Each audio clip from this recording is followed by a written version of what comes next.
সাম্প্রতিক সময়ে বাংলাদেশে ধর্ষণ ও যৌন সহিংসতার ঘটনা আশঙ্কাজনকভাবে বেড়ে গেছে। প্রতিদিন কোথাও না কোথাও ঘটছে এমন কোনো ঘটনা যা সমাজের বিবেককে নাড়া দিচ্ছে। প্রতিটি ঘটনার পেছনে থাকে একটি মানুষের ভাঙা জীবন, হারানো নিরাপত্তা আর দীর্ঘ মানসিক যন্ত্রণা।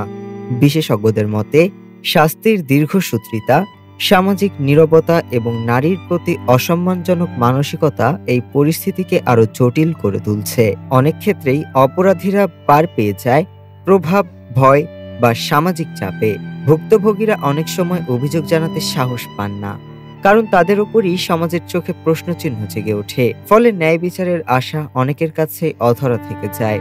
তবু পরিবর্তনের ইঙ্গিত দেখা যাচ্ছে, সচেতনতা বাড়ছে, সামাজিক মাধ্যমে মানুষ আওয়াজ তুলছে, বিভিন্ন সংগঠনগুলো নির্যাতিত নারীদের পাশে দাঁড়াচ্ছে। অনেক নারী এখন আগের চেয়ে অনেক সাহসী হয়ে উঠেছেন, অন্যায়ের প্রতিবাদ করছেন, আইনি সহায়তা নিচ্ছেন এবং অন্য ভুক্তভোগীদের অনুপ্রাণিত করছেন।